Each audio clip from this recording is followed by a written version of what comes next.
এটা হচ্ছে রাঙ্গামাটির রূপালী আম। 350 টাকা পাল্লা হয়, 300 টাকা রাখি। যারা আগে না খাইতে পারছে হেরা অনেক খাইতে পারে। এখন দেখা গেছে আমার সংখ্যাটা একটু কমে আইছে, কাস্টমার একটু কমছে। মাসিক আমার এমনি কত লাখানি তো ইনকাম আছে। এটা হচ্ছে রাঙ্গামাটির রূপালী আম ভাইয়া। এটা খুব ভালো আম, মিষ্টির জগতে সেরা, ঠিক আছে, অনেক ভালো আম। এটা বেশি হলো আপনার 60 টাকা 70 টাকাও বেশি, পাল্লা নিলে 300 টাকা রাখি। 350 টাকা পাল্লা হয়, 300 টাকা রাখি। 70 টাকা করে 350 টাকা হয়।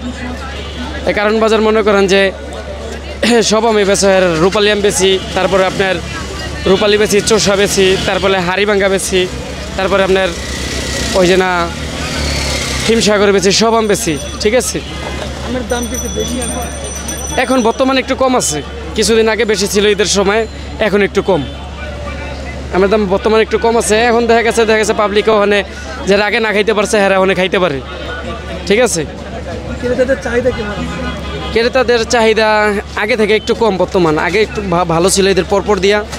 এখন দেখা গেছে আমার সংখ্যাটা একটু কমে আইছে, কাস্টমার একটু কমছে। এটা আপনার দেখা গেছে যে যেরকম আছে এটা সাজায় গাড়িতে রাইখা দিয়ে বাইন্দা, ঠিক আছে, দোকানে রাইখা দেয়, তারপরে আবার পরের দিন বিক্রি করে ফেলে। এটা দেখা গেছে 1 দিন 2 দিনে কোনো সমস্যা হয় না।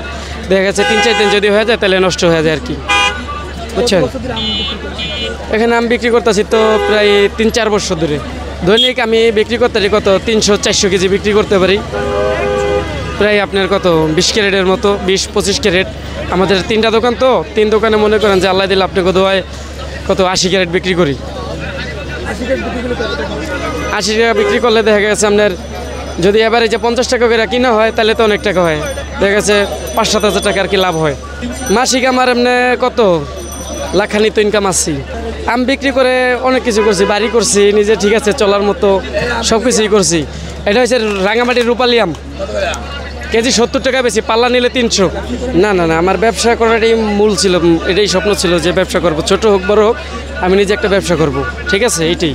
না, সরকারি চাকরি করার ওরকম ইচ্ছা ছিল না আমার। সরকারি চাকরি আসলে সবার জন্য আর কি হয় না, এই কারণে মনে করেন আমি এটা আশা করিনি, কথা বুঝছেন।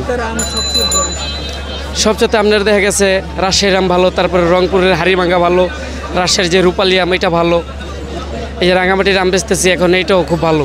এটা পাহাড়ি আম তো, এটা খুব মিষ্টি আম। দেখা গেছে এটা যখন ফলন শুরু হয়, ঠিক আছে, তখন আমে ওষুধ দেওয়া লাগে। যখন যে ফুলটা হয় না, ফুলের ওষুধ দেওয়া লাগে। তারপরে যখন আমটা একটু বড় হয় তখন ওষুধ দেওয়া লাগে, তাইলে আর পোকা হয় না। যারা এই যে যত্ন না করে ওই আমের ভিতরে আর কি পোকা হয়।